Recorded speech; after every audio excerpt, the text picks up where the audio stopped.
Salut les Rangervores, on continue notre périple cosmique avec l'épisode 7, Opération Assaisonnement.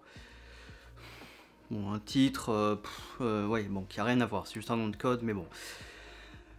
C'est pas mal. On avance dans les plots, donc on remonte la pente un peu molle que je trouvais au milieu de la saison, donc là, on arrive doucement sur la fin, on remonte, je suis satisfait. Donc, il faut monter un plan pour détruire les squidrilles et donc libérer les prisonniers. Malheureusement, c'est un échec, notamment à cause, entre guillemets, mais oui, un petit peu de Ekil, j'en reparlerai tout à l'heure. Et donc, nos héros sont secourus par Tariq.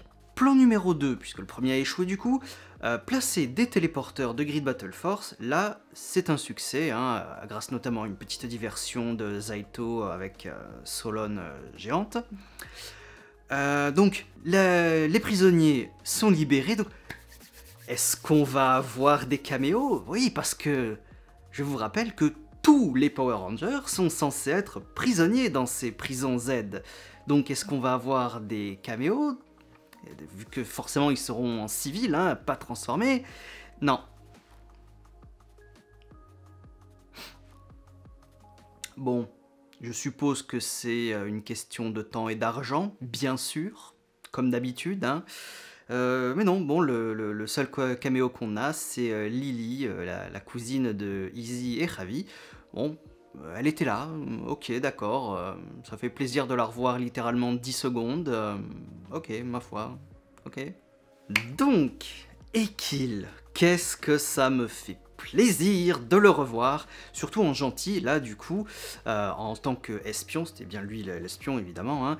Hein. D'ailleurs, alors, j'ai regardé la version anglaise évidemment, mais j'ai un petit peu parfois switché sur la version française pour voir un petit peu ce qui se dit, comment ont été traduites certaines choses. Alors en anglais, Ekil, il fait un jeu de mots avec espion, spy, spinosaure, spinosaure. Ça a été complètement zappé dans la VF, mais bon. Qu'est-ce que tu vas faire comme jeu de mots avec spinosaure qui soit relié à espion? Espinosaure? Je sais pas. Bon, ça a été zappé, mais en tout cas, voilà. Évidemment, on tombe dans le jeu de mots spy, spinosaure. Ok, je l'accepte. D'accord, il fallait que t'en sortes une. Je l'accepte. En toute logique, il est appelé Ranger Obscur en français, Energem Obscur, ok, ça va. Et justement, donc pour se transformer, il utilise son boomerang, enfin le boomerang de Death Ranger, hein, sa contrepartie japonaise. Donc, Unleash the Power, ok, pas de problème. Par contre, niveau Dino Charger, je sais pas, parce que le boomerang, tu peux mettre des Judenshi dedans. Donc tu peux mettre des dino-chargeurs dedans. À la rigueur, tu aurais pu mettre l'énergème. On aurait pu revoir l'énergème obscur. Hein. Mais je sais pas, niveau dino-chargeur, il y avait le choix, quoi, non? Je sais pas, il y a 3 versions du Spinosaur.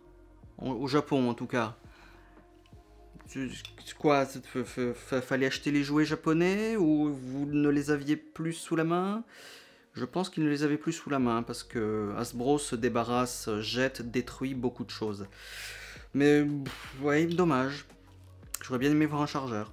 Bien sûr, on revoit Ekil plus tard dans le gros combat final entre guillemets de l'épisode, où on revoit aussi Tariq se battre. Alors, quel dommage que Tariq ne se transforme pas.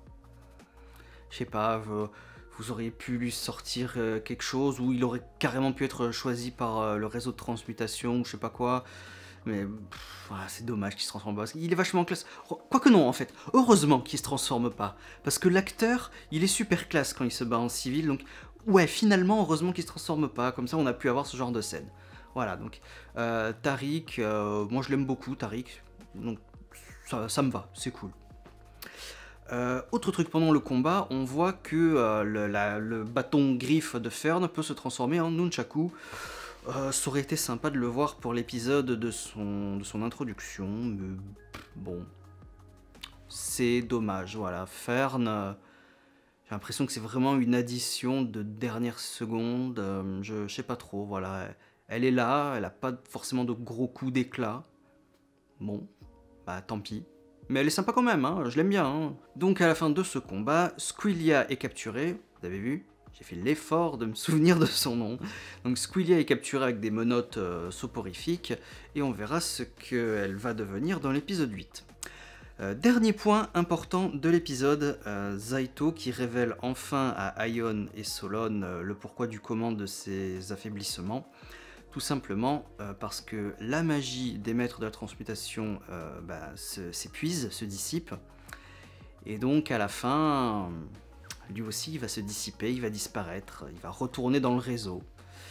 Donc voilà, mes craintes sont maintenant un petit peu confirmées. Donc est-ce que Zaito va vraiment mourir, ou alors est-ce que ça va être genre... Est-ce qu'il va pas vraiment mourir mais il va rester en entité, je ne sais quoi on verra, voilà.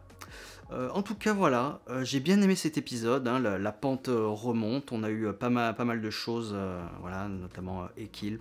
Alors Ekil, je sais pas, il a l'air, c'est l'air d'être un bonjour au revoir. Je sais pas si on va le revoir, d'ailleurs aussi il y avait Billy et Tariq là sur l'écran à la fin. Je sais pas, j'ai l'impression que c'était un petit peu des mini au revoir. Donc je sais pas trop si on va les revoir après, mais j'espère quand même. Tariq, oui, je pense. Billy aussi, je pense. Mais Ekil, j'ai un peu peur qu'on le revoie pas. Donc j'espère me tromper, qu'il sera là au moins pour le dernier épisode.